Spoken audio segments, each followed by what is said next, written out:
आदाब, सलाम, नमस्कार, सत श्री अकाल। मैं रोशन कुशवाहा और आप देख रहे हैं times of Sitamarhi. Times of Sitamarhi में आपका स्वागत है। मैं बात कर रहा हूं बिहार की राजनीति की, जी हाँ, और खासकर मैं बात कर रहा हूं AIMM यानी ऑल इंडिया मजलिस इत्तेहादुल मुस्लिमीन की। जिस तरह से जी हाँ वक्फ बिल बोर्ड को लेकर हंगामा हुआ, पिछले दिनों प्रदर्शन हुआ गर्दनीबाग में, फिर भी NDA के मन में जो था उसने वो पूरा किया ही, पास करवा ही लिया। और अब जो राजनीतिक विरोध हो रहा है JDU, जी हाँ, उसके बाद LJPR यानी लोक जनशक्ति पार्टी रामविलास प्लस, उसके बाद नायडू की, और मैं बात कर रहा हूँ फिलहाल बिहार की। जिस तरह बिहार में आपने देखा कि जैसे वक्फ बिल बोर्ड पास हुआ, NDA गठबंधन ने कराया, वैसे ही नीतीश कुमार के जो भी मुसलमान नेता है वो इस्तीफा पे इस्तीफा देने लगे। और नीतीश कुमार का भैया जो पार्टी है वो लगा, जो कहा जा रहा था एक समय कि भैया इस बार विधानसभा चुनाव आते आते नीतीश कुमार की पार्टी समाप्त हो जाएगी, तो अब साफ दिखने लगा है, लगने लगा है उसी दिशा में नीतीश कुमार की पार्टी जा रही है। और छोटे से छोटे, बड़े से बड़े कार्यकर्ता इस्तीफा दे रहे हैं, जिससे कहीं ना कहीं नीतीश की पार्टी में और नीतीश कुमार में बेचैनी, घबराहट बढ़ गई है। जिस तरह से लोक जनशक्ति पार्टी रामविलास यानी चिराग पासवान की भी पार्टी से इस्तीफा दे रहा है, उससे कहीं ना कहीं चिराग पासवान को भी डर लगने लगा है। और इसमें सबसे बड़ी बात जो निकल के आ रही है ऑल इंडिया मजलिस इत्तेहादुल मुस्लिमीन के लिए, जो JDU से आ रहा है, वो भैया वो नेता कहीं और नहीं जा रहा है, वो भैया ऑल इंडिया मजलिस इत्तेहादुल मुस्लिमीन में शामिल हो रहा है। देखा आपने कि राणा रंजीत साहब ने कहा कि ढाका में आने वाले कुछ ही दिनों में एक साथ, जी हाँ, 100 कार्यकर्ता JDU के AIMM में आएंगे, क्योंकि अब वो सीधी सी बात बोलता है कि अब हमें किसी अदर पार्टी में नहीं जाना है, अब अपनी पार्टी, अपनी कायदत को पहचानना है, ओवैसी साहब की पार्टी।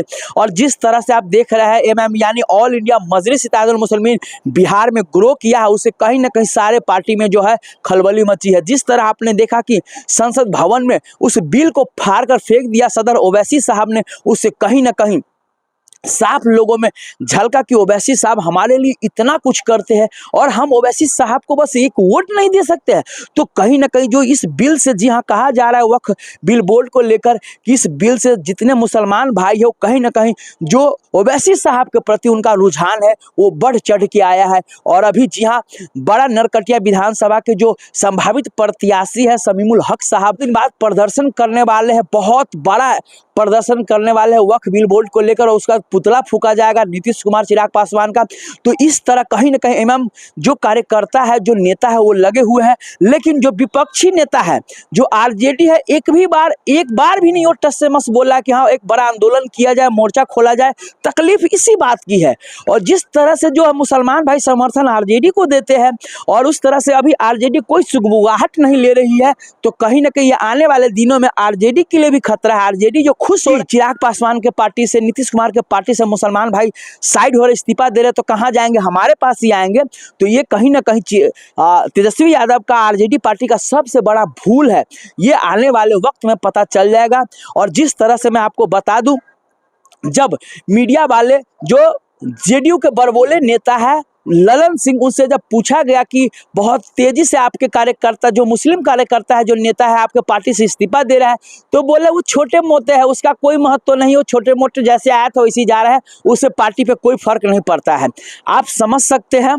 और एक बयान और दिया था ललन सिंह, कहा था कि अरे, जब एक काशिम अंसारी साहब के बारे में जब उन्होंने इस्तीफा दिया, तो कहा कि अरे नहीं, वो तो पतंग छाप के निशान से चुनाव लड़े थे ढाका विधानसभा सीट से, जबकि रियल यह है कि वो निर्दलीय चुनाव लड़े थे। तो इसी से पता चलता है कहीं ना कहीं जो JDU खेमे में के जो नेता है, उसके दिलो दिमाग में पतंग छाए हुआ है। कहीं ना कहीं असदुद्दीन ओवैसी साहब का खौफ है, जिस तरह से उन्होंने बिल फाड़ा संसद भवन में, तो ये साफ झलकता है डर, और ये डर होना भी चाहिए। जी हाँ, JDU, RJD, LJPR जो भी पार्टियां, डर होना चाहिए, भय होना चाहिए। जिस तरह से आपने देखा है कि धरना प्रदर्शन में सभी पार्टी बढ़ चढ़ के हिस्सा लिए, आज पास हो गया था, क्या इसके विरोध में नहीं कर सकते? जैसे NRC, CA पे जिस तरह से आंदोलन हुआ था, जिस तरह से किसान का बिल पास हुआ था, उस पर आंदोलन हुआ, क्या इस पे आंदोलन RJD, बाकी और जो दल है, वाम दल, ये सब नहीं कर सकता है? लेकिन नहीं भैया, इनको तो चुनावी साल है, बस खाली वोट चाहिए मुसलमानों का, और बस एक बार धरना प्रदर्शन में गए, बस ये इनका लगा कि अपना खाना पूर्ति हो गया, अब कोई लेना देना नहीं। लेकिन ये सब देख रही है जनता है, ये सब जानती है। और जिस तरह से अभी एमएम यानी ऑल इंडिया मजलिस इत्तेहादुल मुस्लिमीन का जो वर्चस्व चल रहा है और लोग बढ़ चढ़ के इस पार्टी में शामिल हो रहे हैं, उसे आने वाले दिनों में बाकी पार्टियां हैं बिहार में उनमें खलबली मचने वाली है और ऑलरेडी मच चुकी है। जी हाँ, खासकर जेडीयू में विशेष। अब आप लोगों को क्या लगता है सो कमेंट करके जरूर बताएं। तब तक के लिए बाय बाय, टेक केयर, देखते रहिए टाइम्स ऑफ सीतामढ़ी।